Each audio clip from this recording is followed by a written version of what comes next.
Hi, folks. Welcome back. You ever get the feeling that Democrats are not just losing their mind, but auctioning it off to the lowest bidder with a DEI sticker slapped on the side? Because that's where we are. The border is a suggestion. Law enforcement is a hate crime, and every institution from kindergarten to Congress is being run by the emotional support interns of a collapsing ideology. And just when you think the circus can't get any more surreal, along comes the mayor of Los Angeles, Karen Bass-Ackwards herself, dismissing concerns about ICE agents' families being targeted like she's reading from the villain monologue in a bad Netflix reboot. Apparently, if you're not an illegal migrant, your loved ones don't count. That's the kind of moral GPS we're working with here, folks, recalculating straight into the abyss. So today we're diving into the highlight reel of Bass's communist insurgency that's been driving Los Angeles into the pits of hell, where the only thing getting deported is logic. Buckle up. Says that his agents, some of them fear that their families will be retaliated against, and that's why they are covering their faces, that they do wear markings for the agencies that they work with. How do you respond? Well, first of all, let me just tell you that the masked men are not from Los Angeles. And so how their families could be retaliated against. And then what is that to say to local law enforcement, the Los Angeles Police Department, none of whom are ever masked, who always identify themselves and even hand someone a business card. So that makes absolutely no sense at all. And I don't know, but I have a hard time believing that the woman selling pineapples on the corner is going to attack an ICE agent. And then when he says that there's identification, the problem is many of these men are in plain clothes with vests on that say police. It looks like something that they could have gotten online. The level of dishonesty is beyond absurd, folks. Now, if you've been watching this show, then you remember last week we discussed VC Defensa, the self-declared anti-ICE coalition that literally bragged about forming a private army of jobless activists to stalk, harass, and dox federal agents across Los Angeles. They filmed themselves harassing ICE officers at hotels where they're staged throughout LA County and posted the footage online to incite mob retaliation. So when Karen Bass, a woman with deep ties to communist Cuba and actual training in Marxist insurgency, acts baffled at the idea that ICE agents might want to protect their families, it's not ignorance, it's propaganda. This is what soft subversion looks like. The state shielding lawlessness while pretending it's just pineapple vendors and plainclothes paranoia. Her comments aren't just dismissive, they're calculated. The left knows it's losing the moral argument, so they resort to gaslighting the public to delegitimize the very people trying to enforce the law. And underneath all of this is a deeper rot, an ideological regime that rewards criminal defiance while punishing duty. It's not just LA, by the way. It's the collapse of civic order masquerading as progress, and it's part of the Marxist playbook. They want this, folks. They want a perpetual state of crisis because that's how they can bring their revolution about. Wake up. Tom Homan has said physical description cannot be the sole factor for reasonable suspicion, but things like location, occupation, physical appearance add up, particularly if a person runs away or if there's a tattoo or something. You don't seem to believe that. Location, sitting at a bus stop, walking down the street, selling fruit. No, I do dispute that. Absolutely. And, you know, again, the National Guard should have never been deployed in the first place. We did not ask for them. This is the federal seizure of power from the governor, deploying the National Guard when the National Guard were not even needed. The National Guard was needed because Bass tied the hands of the LAPD and local law enforcement, then only let them act once federal pressure made her purposeful negligence and dereliction of duty too obvious to ignore. And now, to deflect from the consequences of her own sanctuary policies, she's painting ICE agents as racist boogeymen targeting fruit vendors and car wash workers. It's the same tired sleight of hand, folks. Reduce every enforcement action to a cartoon of oppression, erase the actual criminal networks hiding in plain sight, and spin federal law as tyranny while you bend over for cartel-affiliated nonprofits and open border donors. But here's the truth. This isn't about fruit stands. It's about collapsing the distinction between citizen and non-citizen, between lawful and unlawful. The left has spent years eroding our ability to enforce basic immigration law by redefining every arrest as injustice and every illegal act as survival. But what we're witnessing isn't just political dysfunction, it's a literal cultural coup, where moral clarity is replaced by identity theater and the rule of law is held hostage to activist delusion. Los Angeles is a city of immigrants. 3.8 million people, and about 50% of our population is Latino. So they're all illegal? And so when the raid started, fear spread. Fear spread like a virus around the entire county. Is there anything good you think the administration has done in these 6 months at the border? Well, I will heap praise on the administration for the first 6 months in Los Angeles with the fires. If you ask me, is there anything that they have done good in terms of immigration? I don't know. I don't think so. I think that the viewpoint has been punitive, has been let's make it as miserable as possible so that these people don't come. And there you have it, folks. Straight from the Karen herself. Our mayor here in LA just casually dropped that over 3 million people in Los Angeles County are illegal immigrants, which means nearly 30% of the population is here unlawfully. For years, we were told it was 10%, maybe 12% tops, but now it's apparently just accepted reality, like potholes or high gas prices. And her big critique of Trump, that his border policy made things too miserable for people to come here illegally. Well, yeah, that's called deterrence.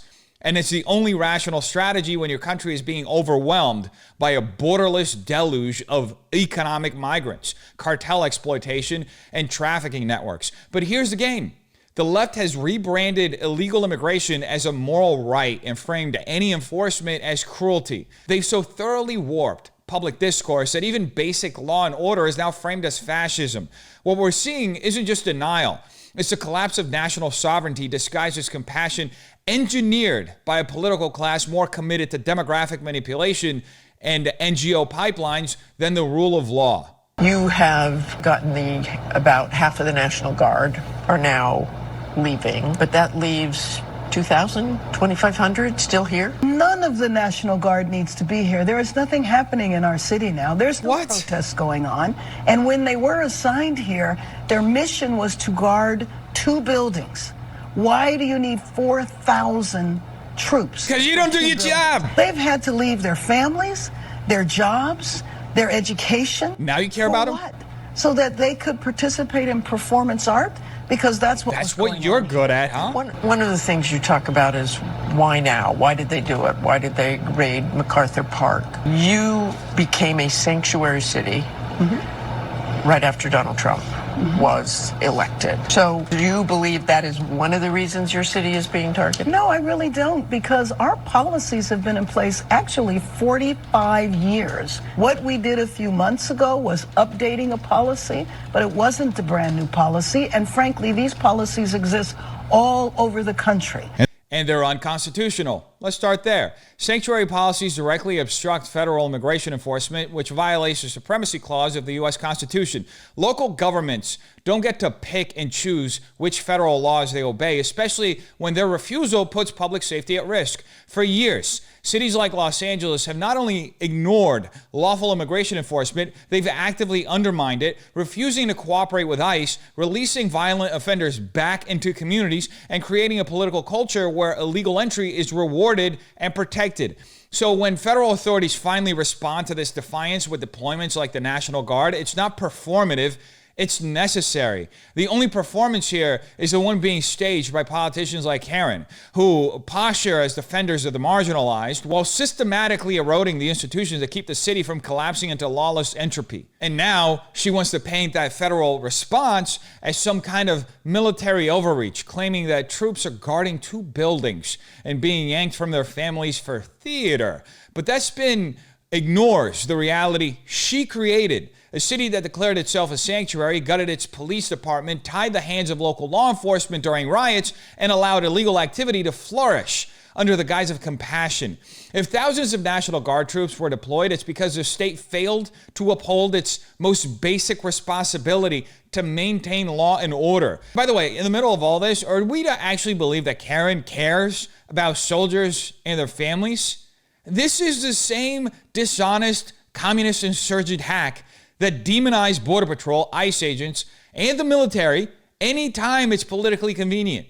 This isn't just hypocrisy, by the way. It's a deliberate strategy. The left engineers the breakdown of public trust, invites crisis through ideological policy, then weaponizes the fallout as proof that federal power is the problem, but it's not.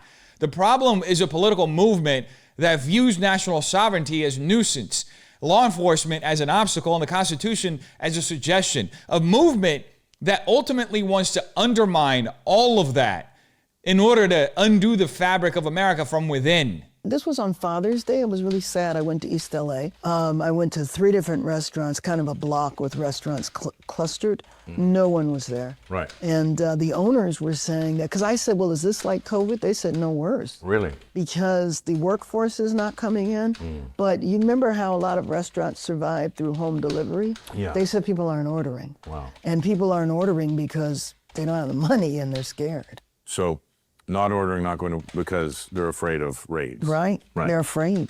Yeah. Afraid to leave their home. I mean, that makes absolute sense, because when you allow more than 30% of your population to be here illegally and you refuse to enforce immigration laws, you're not just importing labor, you're destroying the American working class. Karen admitting once again that illegal immigrant labor is the backbone of Los Angeles isn't some compassionate defense of the vulnerable. It's a brazen admission that the city's economy is propped up by law-breaking, under-the-table wages, and a complete betrayal of legal American workers, especially Black and Latino citizens, who've been priced out of jobs by mass illegal labor. According to a 2016 study by the National Academies of Sciences, low-skilled immigration drives down wages for native-born workers without high school diplomas, disproportionately affecting Black men and U.S.-born Hispanics. And the Center for Immigration Studies estimates that illegal immigrants hold over 7 million U.S. jobs concentrated in industries like construction, food service, and hospitality, sectors where working class Americans once thrived. This isn't about helping the poor. It's about helping elites cut costs and cling to power while flooding the labor market with people who have no leverage, no legal standing, and no path to fair wages. The result? Lower wages, higher unemployment, and the normalization of lawlessness as economic policy. The left calls it inclusion, but it's actually exploitation of immigrants and American citizens, sold as virtue while the entire system crumbles under the weight of its own hypocrisy. Why do you think it's become such a political hot button? Oh, I think that they wanted it to be that way. I mean, why did they come in and do the raids they did, the way they did? Why are they snatching people up off the street? That just is a provocation. You have people being snatched up, being chased through Home Depot, but you have car washes raided. I don't know that car washes are run by cartels. I mean, remember, we were told originally. What? Gang members, drug dealers, violent criminals. But we also know that the administration switched strategies and said, we just want 3,000 people every day. Yeah. And so with that, you have people, we don't even know who they are. They're completely masked. Yeah. They're wearing uniforms that look like they bought them online. Sometimes all it says is police. They don't identify themselves. They stop people, jump out of cars with rifles.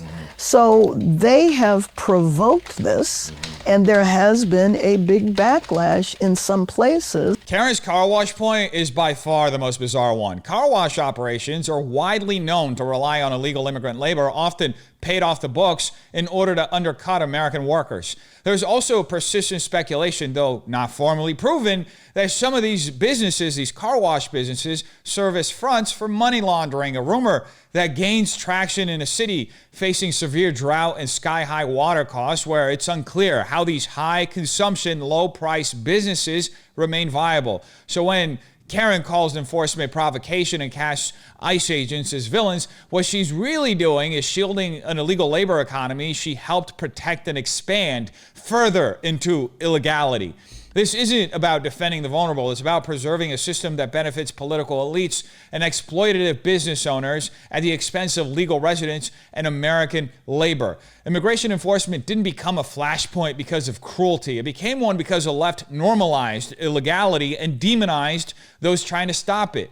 This isn't about fear, folks. It's about restoring the rule of law in California, in Los Angeles, two places that have spent decades running from it. So ask yourself, what kind of country are we becoming when enforcing the law is treated as oppression and breaking it is framed as virtue? When politicians proudly admit their cities depend on illegal labor while the American worker is told to sit down, shut up, and fund the collapse?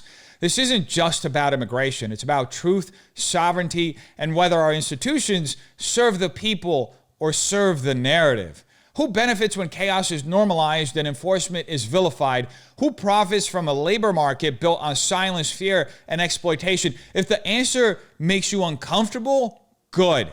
It should, because the future of this country depends on whether we have the courage to confront these contradictions or whether we keep pretending the fire isn't burning through the floor beneath us. You tell me what you think in the comments down below. Hope you have a terrific day. Peace.